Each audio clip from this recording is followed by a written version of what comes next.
Okay, everybody, welcome to our first of 3 community calls on Dharma and the evolution of conflict. My name is Miles Kessler, and I'm very happy to be joined today by my dear friend, mentor, role model for the feminine perspective, Diane Musho Hamilton Sensei. How are you doing today, Diane? I'm doing great. I'm really happy to be on the line. Thanks, Miles, for your idea, and thanks for holding down the call and getting the word out. Yeah, absolutely. Absolutely.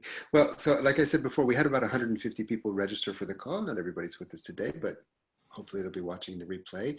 And before we get started, I just have a few opening announcements to make. We shouldn't take more than a minute or so, and then we can kind of get things going. As I said before, this is the first of 3 community calls, generally on the topic of Dharma and the evolution of conflict, and we've broken them down into 3 different phases of that title. Today's theme is Dharma as your true nature. In about a month, we'll be meeting again for the second call on your evolutionary potential. And then another 3-4 weeks after that, we'll be meeting for the 3rd time, embracing conflict as path. And today's call each of the calls, but today's call will go for 60 minutes, but there will be an optional 30 minutes kind of small group discussion. So if you feel like the juices are still flowing and you want to carry on the conversation, you're very welcome to stick around. We'll put you into small groups and you can continue the conversation. As I said before, we're going to be opening the call today on Dharma as your true nature. Diane and I will give a kind of short Dharma talk around that, and that'll be followed by some breakouts into diets, so you'll get a chance to practice. And then we should have some space at the end for question and answer for Diane or for myself. And towards the end, Diane and I have a special announcement about a 5-day retreat that we'll be giving together at her center in southern Utah. So stick around to hear about that. Okay, Diane. So Dharma as your true nature. How shall we dive in today?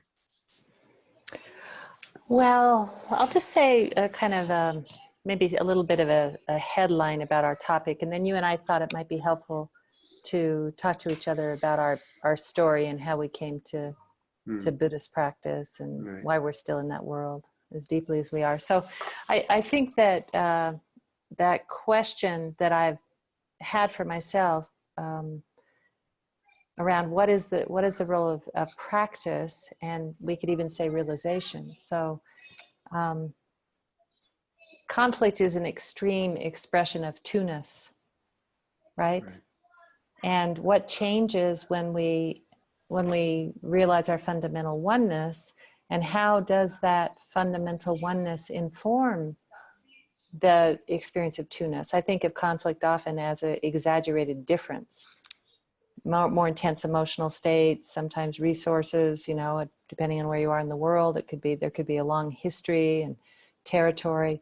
So it's the extreme of duality in a way. And Dharma practice is really about the recognition of our non-separation. And so we want to make sure that when we're engaging conflict, that we're not simply looking at it, as you might say, from a relative point of view, where there's an assumption that dualism is all there is, but rather there's also an assumption of our interconnectedness. Conflict is also one of the most intimate things that we experience. There's tremendous connection in conflict. Lots of times it's a negative connection, but it's a connection nonetheless. So I think exploring conflict within the context of our greater identity with one another is what we have in mind for these 3 calls, and then also for the retreat that we'll be doing together. And then I think the way that Miles and I complement one another is he has so much experience as an Aikido master. We're both meditation teachers. He's in the Vipassana tradition, I'm in the Zen tradition, but he also is a master of Aikido, so his embodiment in relationship to conflict is really developed. And my relationship to conflict has almost always been in the relational domain. Those of you who know me know that I was a professional mediator, and so I've worked in lots of different contexts as a neutral, but you also, if you know me, know that I'm a bit of a fighter myself, so I'm often a participant. So it's not, I don't have the finesse of the Aikido master, but, I do have that, I'm a little bit more like just a street fighter. Yeah, I was just going to say, we both like to fight, so. Yeah. so. But I learned my lesson trying to stand up with you. That's partly why we love each other, because That's you right. like. I'm no match for you. Oh, come on. So Well, anyway, but we thought maybe it might be fun just to have the first maybe 10 minutes or so, just to talk a little bit about what brought us each to meditation practice, a little bit about our paths, and then we might move into how the path relates to our experience of conflict. Does that sound okay to everybody? So how did you, a young man, American man from Dallas, end up Farmers Branch. where? Farmers Branch. It's a suburb of Dallas. Even more obscure. Haven't heard of it, Miles. So the question is, how did a young man from America end up in Burma with your teacher U Pandita, who for me is there are these great figures, meditative figures, that we have come across in our lives, and Chogyam Trungpa would be my first encounter, who was Tibetan, but U Pandita was a very powerful realized master. How did you end up there? Yeah, it's a good. Before I start, I want to apologize because the kids are supposed to be asleep, but my oldest one is making a big fuss over there. So speaking about karma, or sorry, conflict, excuse me for that. I don't. Whatever. Like our life is such a mystery. But of course, we look back and it always kind of unfolds in somehow weirdly. A way that made sense. But when I was a child, when I was about 3 years old, I had some type of I have an idea. Yeah. Do you see how you feel about this? Would it relieve you a little bit if we switched and I went first and then you could move a little bit? Yeah. Would that help you? Yeah, we'll see. Yeah, let's give it a try. I'm just wondering if it would take a little stress off. That's cool. Yeah. So why don't you start and tell me or tell us how you came to Dharma and meditation practice? Well, I would start the same way you did, which is it's really hard to know. I mean, I don't really know. What I know is that that after I had been in the university and I'd studied philosophy and English, there was a way, in the Zen tradition, we say, until you close the gap, that the itch doesn't get scratched. And that was really my experience, that even though I had learned a lot and I certainly felt, I had the benefits of a liberal education in the 70s in the US, which was really kind of a, higher education was a little bit at its peak in those days, but there was something in me that wasn't satisfied and I couldn't put my finger on it. And it was only after I came into contact with a flyer, or I guess it was like a brochure, from Naropa Institute, where Chogyam Trungpa, the Tibetan master, had founded, Chogyam Trungpa Rinpoche. And inside of it, it was really beautiful. And inside of it, there was an article called Taming the Horse, Riding the Mind. And for whatever reason, the title of that just really kind of captured me. And I think that impulse towards a spiritual, something deeper and something that, where I could, you might say, become one with what I was studying as opposed to learning about something. That there was this way in which that gap gets closed. And when that gap gets closed, it's a little like when you make up with somebody, after you've been fighting. There's this quality of a kind of relaxation and coherence that sets in. So I think instinctively I just felt that. And I don't know, sometimes I question myself, was I a Buddhist in past lives? Because it was so uncanny in a way that it was literally seeing one article and then just following that instinct and then never having strayed from it since then. And like all people involved in spiritual practice, regardless of the tradition or your method, we all go through ups and downs and ins and outs and periods of intense identification and then differentiation, or we get alienated or we get kicked out. In my case, lots of things happen, but there still was a true north in Dharma practice for me that I've always been able to orient to. So that's just kind of a opening bid.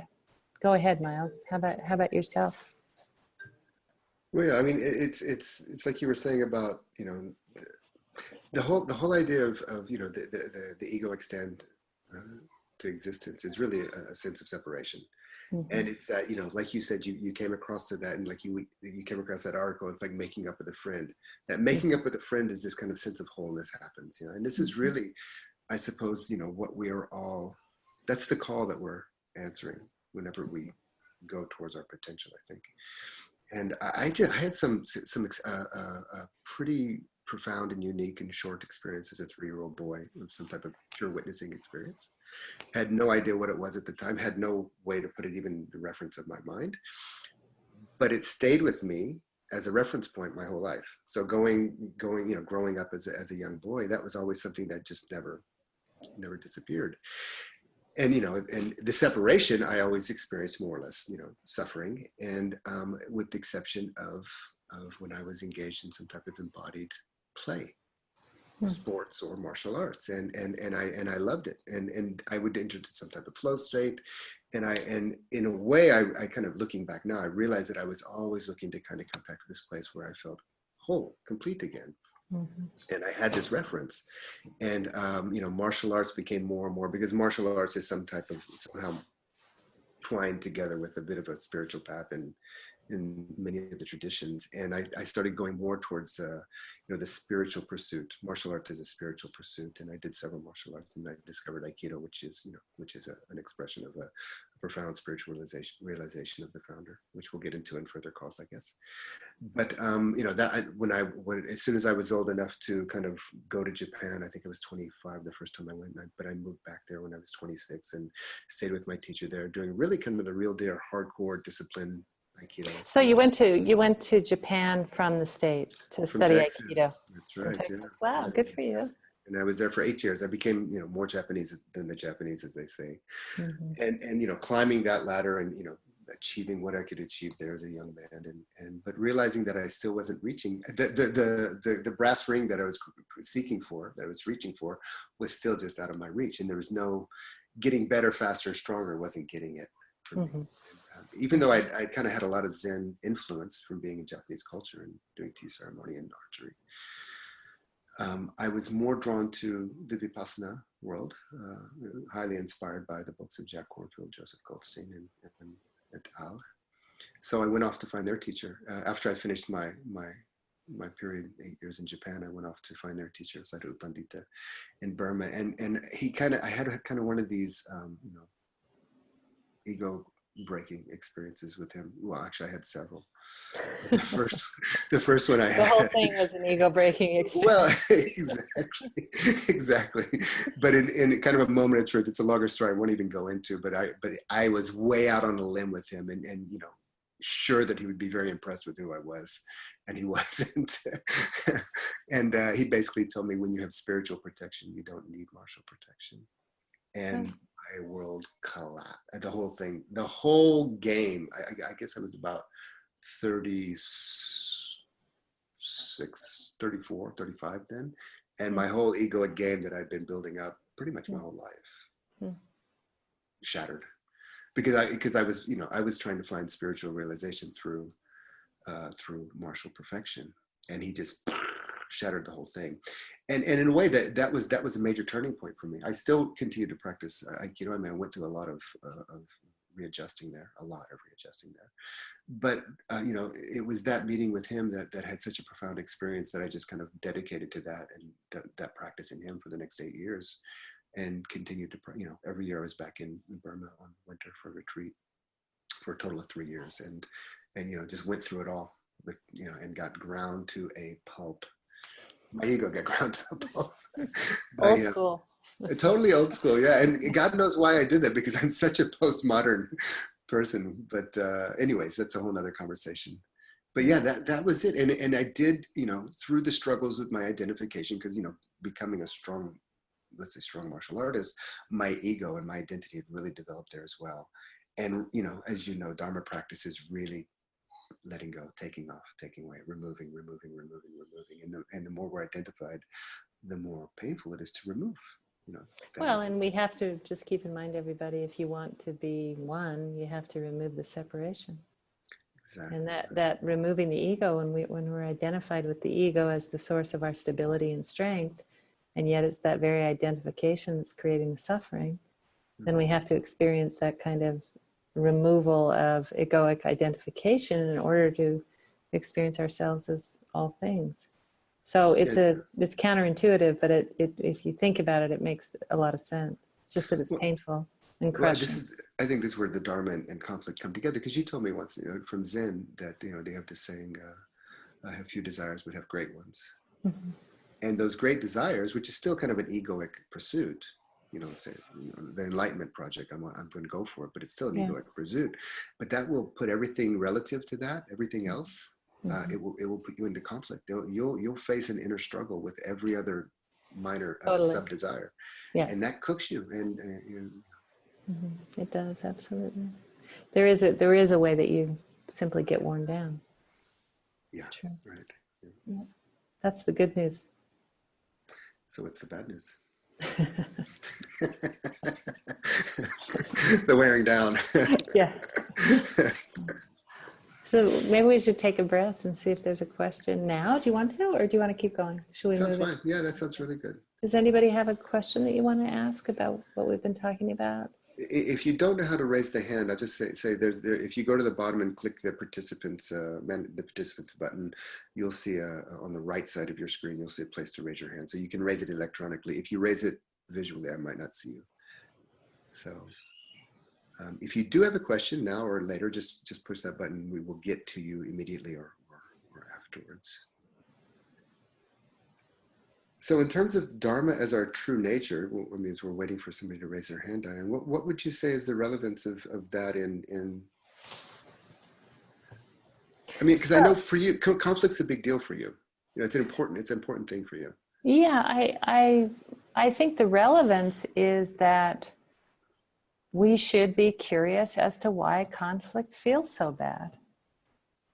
I mean, granted, it could be, there's always an excitement that sets in. I mean, for whatever reason, an image of like Muhammad Ali and a great bout, with Joe Frazier and the buildup and the excitement of that. But fundamentally, when we look really closely, when we're in conflict, usually there's something that hurts, and there's something that there's a reason we avoid it. There's a reason that we go around it. There's a reason that we try to solve it without addressing it. I mean, and basically, I think when we're honest with ourselves, it's precisely the quality of separation. Now, from an integral perspective, which most of us on this call are influenced to some degree by Ken's work, you could say that our true nature is beyond duality.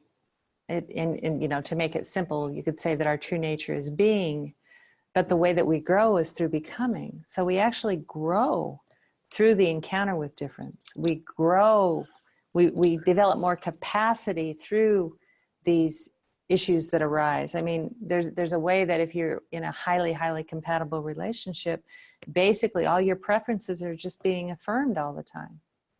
What happens when you're in a relationship that doesn't affirm your preferences all the time, and you have to adapt and you have to change and you have to let go in the same way that you do in relationship to a spiritual master? You let go in relationship to your child, or you let go in relationship to your spouse. And so I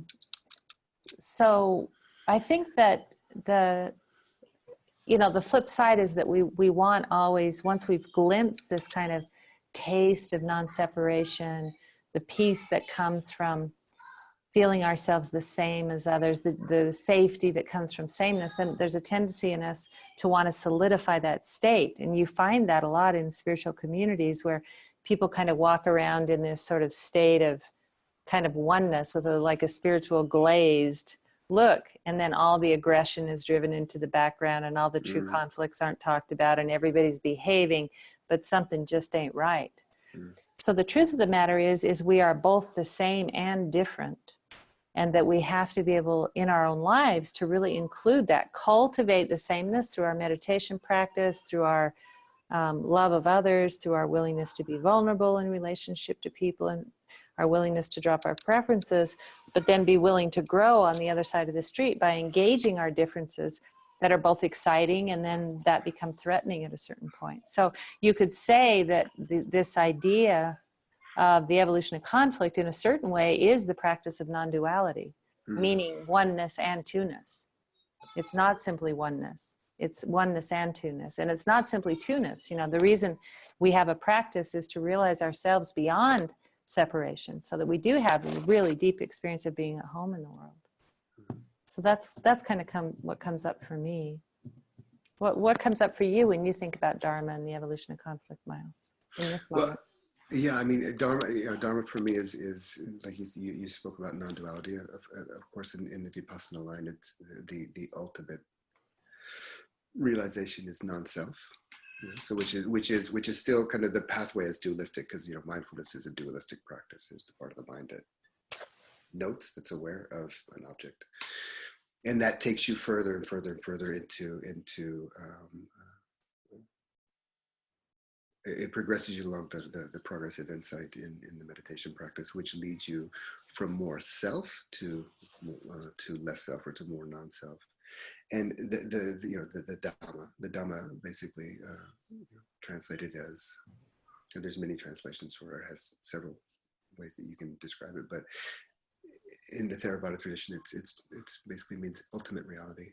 And ultimate reality is that kind of ultimate, or the absolute state of nibbana, or this kind of absolute, there's no relativity at all in that state. And coming in, first tasting it, but then also having a direct experience, or profound enough experience of it, it puts everything else in perspective. Because everything that is relative is born to conflict, you could say, or everything that is relative is going to bump up against something else that is relative. It's going to create some tension. It's going to create some form of conflict. And when we're sentient beings, and when we're awake and aware and aware that we're aware, as you and I are on a good day, good in those moments when we're aware that we're aware, we actually have this beautiful opportunity to kind of give some space to it and learn and grow and evolve. But for me, the key is, I think you can actually become a very good conflict mediator, and work with conflict resolution, and be very skilled in that naturally, or develop a skill. But having this depth of Dharma from which to not to hide out, like you were mentioning, there's plenty of examples of that, and I was certainly in that phase for some time. I mean, you can hide out in the absolute. But at a certain point, it's not good enough. Emerging back into life means accepting the relativity of existence, and that means fully embracing conflict, and not just conflict, but conflict as the path.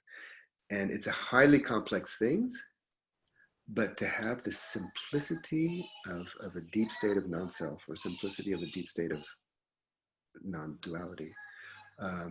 It brings something to the evolution of, in fact, I don't think that you can really have the evolution of conflict as long as ego is evolved.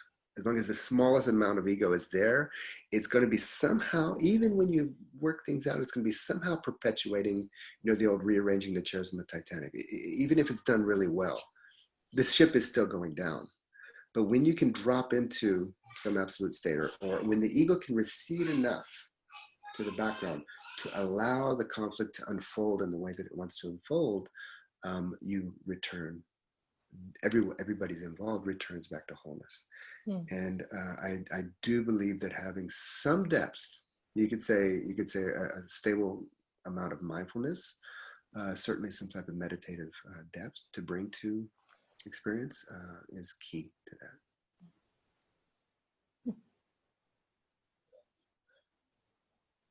And it's also the key in Aikido. But again, maybe we'll speak about that in one of the future calls. I'll kind of talk about that whole process, how it happens. We spoke about this before, Diane. I see kind of dealing with complex is all about, with conflict is all about developing complexity and skill in complexity. Whereas Dharma practice is really about simplicity, become less, become less, become less, become less, become less. And then the two of those together is your non-dual, the unity of those two is really this beautiful practice.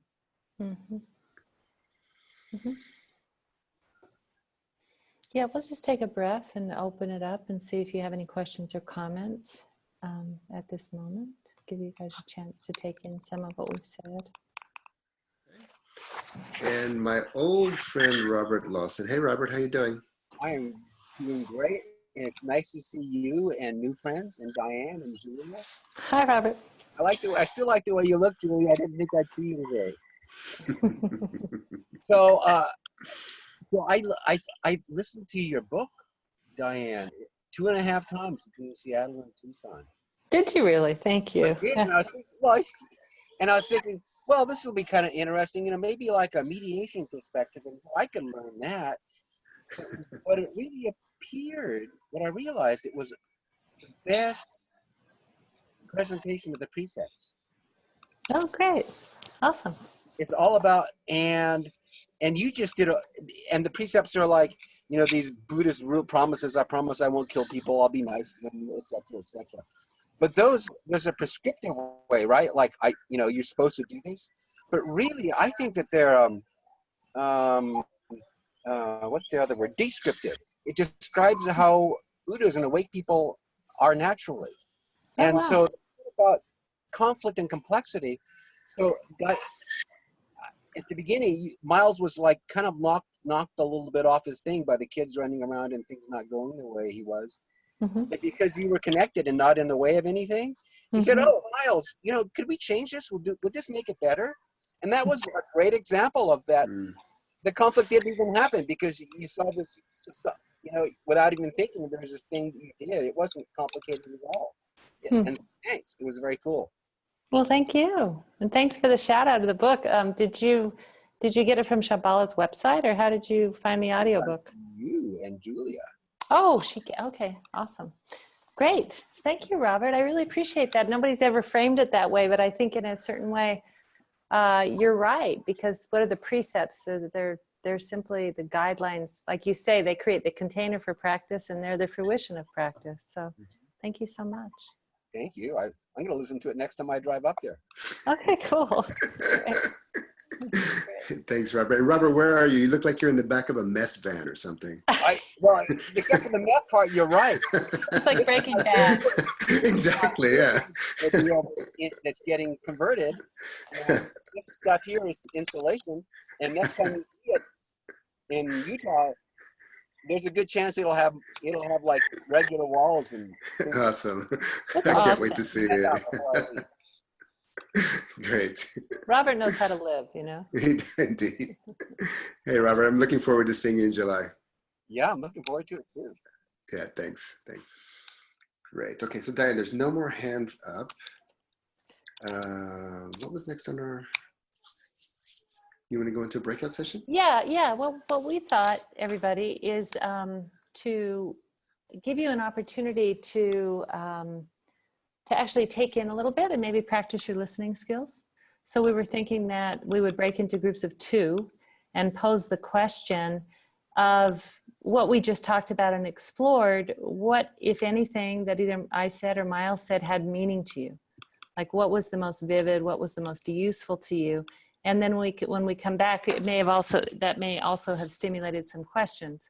I think one of our concerns is that, particularly when we talk about conflict, it always sounds so much easier than it actually feels and is when we're in the middle of it. Yeah, Nini's nodding her head over there. She's like, true that. So we'll talk about the reality as well when you get back in just a minute. So when you're with your person, just basically partner A, go ahead and pose the question to partner B. What about what we just talked about was interesting or vivid to you? What was there anything that was stimulating to you? And then let's reverse that. So we're going to give you a total of 7 minutes. Well, we should give you a little bit longer. We should give you 10 so that you have a chance to reflect and ask any clarifying questions if you would like. So is everybody clear about what we're about to do? Right, so 10 minutes for this one, Diane? Yeah. All right, everybody. We'll see you back in See you in a minute. minutes. All right, so what are we doing now, Diane? Question answer? Yeah, I'd be interested to hear from some people if anything we talked about landed or had any meaning as a basis for the next couple of calls. Kati, how about you? Let's go to you first. Anything worthwhile for you? Kati, your mic's open. And anybody else, if you do have something, raise your hand. I see Iris's hand is open, so we'll go to Iris after that. Kati. Oh yeah, good. Hi. Hi, Kati. Hi, are you in Hamburg? I'm in Hamburg. I'm here with my friend. Hello. Hi. Hello. She looks like me. Oh, great. Yeah, great. And we are in the Dharma together for 25 years. Beautiful. Wow. Amazing. And we were discussing immediately about how you talked about the tasting of the absolute and then going into the absolute. That this was inspiring. And you said, what did you say?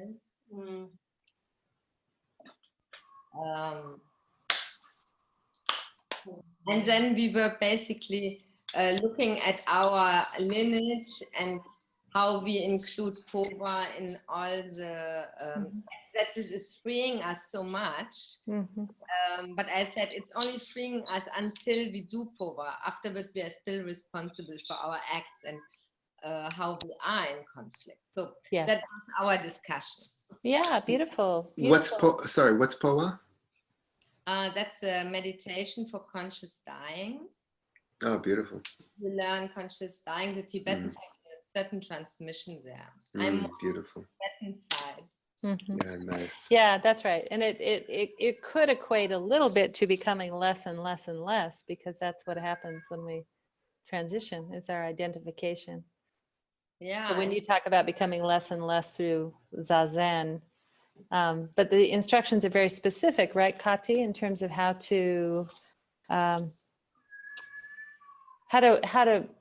pay attention during the dying process. Is that fair? Do you want to say anything? Completely precise, and I think there is no left or right.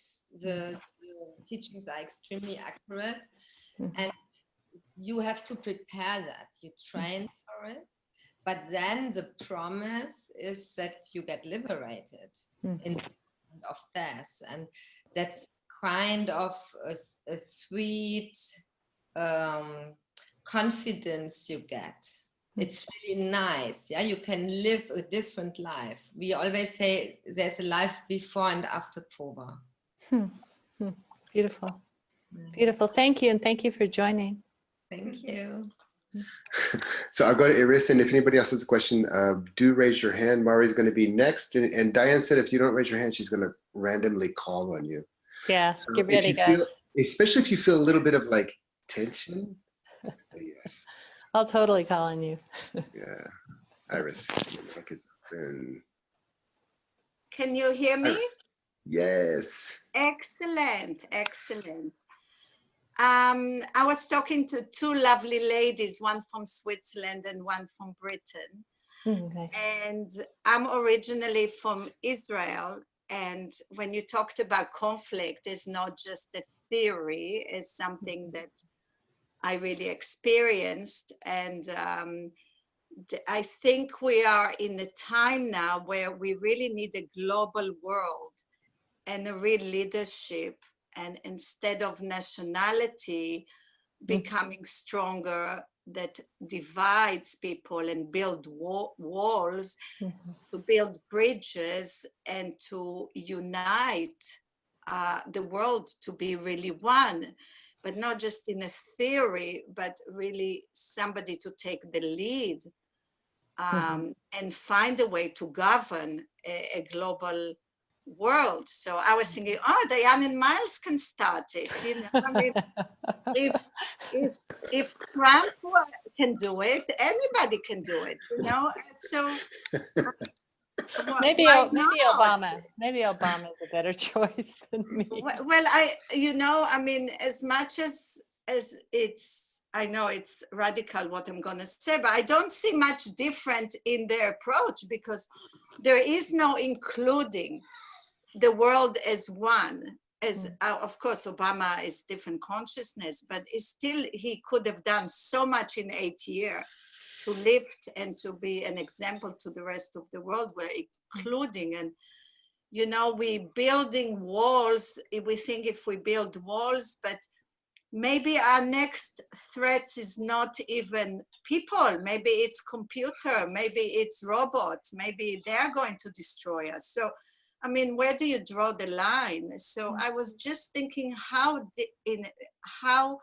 the knowledge from 2,000 or 3,000 years ago can really help us now take us into a new future.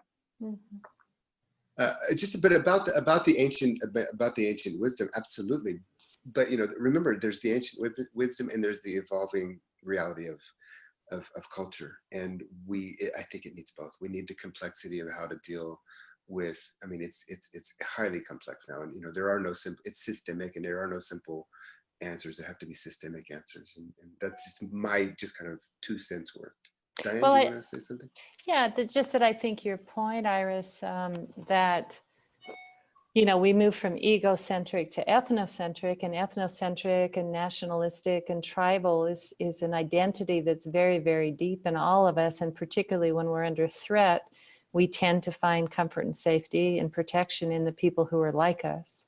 And it is true that when we move to a world-centric level, that those tribal and identities and that fear of difference starts to dissolve, and there's more of a sense of our common humanity.